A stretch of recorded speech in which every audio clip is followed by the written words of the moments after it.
Good morning, students. Hope you have completed chapter number 1 in your notebooks and learned that. Today we are going to start the new chapter of the syllabus, that is chapter number 5, Plants in the Surroundings. So open page number 33 of your books and let's start the reading of this chapter.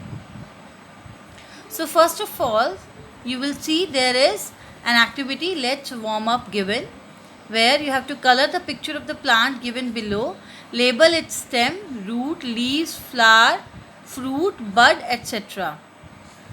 So you have to label this, and as well as you have to color this picture. So this is an activity for you. So write all the labels in your book like this and color this picture as well. Okay. So after doing this, now let's start the reading of this chapter. The part of the plant which remains under the ground is called its root. The part of the plant which is above the ground is called the shoot. So this part, you can see here, this part, this is the level of the ground. This part which is under the ground, this is ground, and this part which is under the ground, this is called the root. And the part, this part here, all this part which is above the ground, see, this is the ground level, and the part which is above the ground, this part, this whole part is called the shoot. Okay, the shoot consists of leaves, stem, branches, flowers and fruits. Each of these parts has a special job to do. So let's first read about the work of the root. What is the function or the work of the root? The first one, the root grows under the ground, so they cannot be seen from outside. Yes, because they are under the ground. Roots are under the ground, so we are not able to see them above the ground. Roots hold the plant firmly in the soil. Because the roots are there in the soil, they are holding the plants very tightly. That's why the plant can stand straight. They help the plants to stand up even if there is a strong wind. If the roots are strong, the plant can stand straight in strong wind as well. Roots move down into the earth in search of water. So these roots, they grow downwards and they can grow longer and longer deep into the earth in search of water. Next is they absorb water and minerals from the soil. Taking the minerals and the water present in the soil and transfer it to the whole plant. From here, roots and minerals get transferred to the whole plant. Radish, carrot and beetroot are some edible roots. This radish, carrot and beetroot, these are the roots which we eat. So just try it yourself. Visit your school garden, very gently pull out a small plant from the ground. Observe its roots after washing away the soil. So I know you cannot go to your school garden these days, so you can check the roots of any small plant present in your house. Wash the mud in its roots, wash it and check out the root of the plant. How does it look like?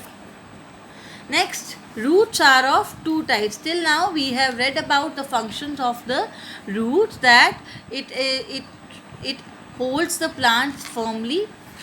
It holds the plant. So till now we have learned about the functions of the roots. Now we will learn about the types of the roots. Roots are of two types. First is fibrous root. Some plants have many small roots growing from the end of the stem. These roots are called fibrous roots. Grass and wheat have fibrous root. So this type of root, if you do this activity, you will get to know if the root is like this.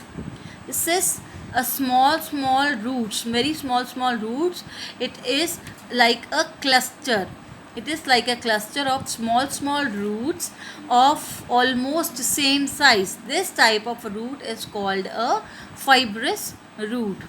Next is tap root.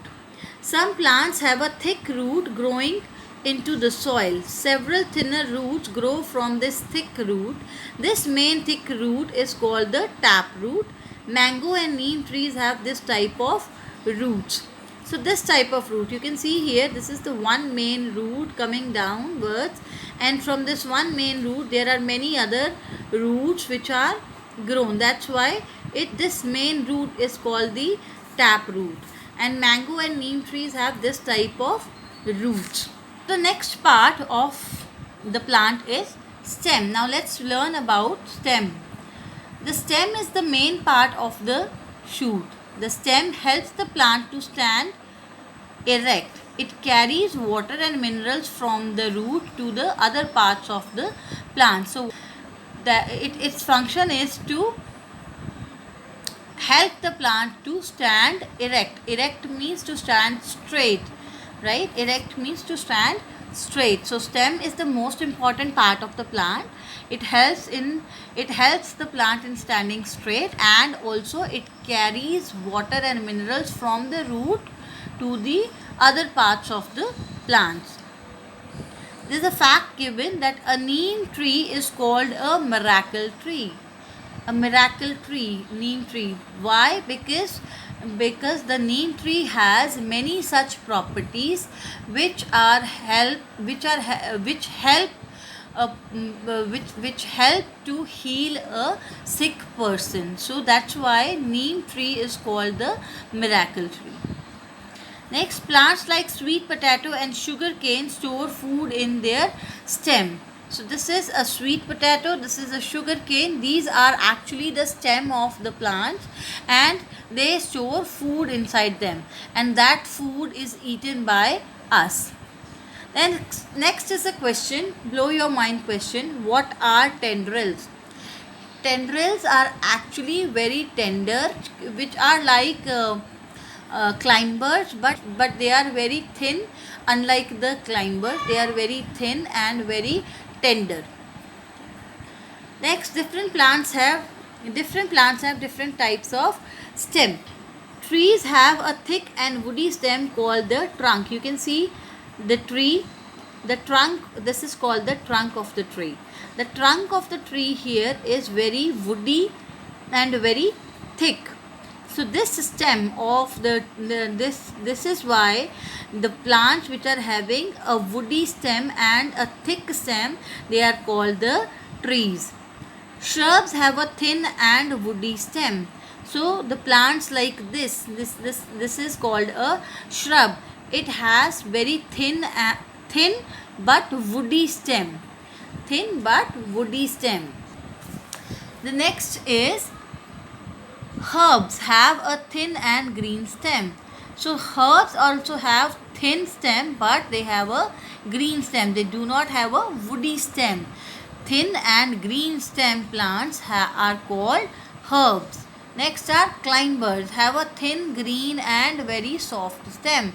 So climbers, they are also having thin green and very soft stem. They do not have a very hard stem, it is very soft.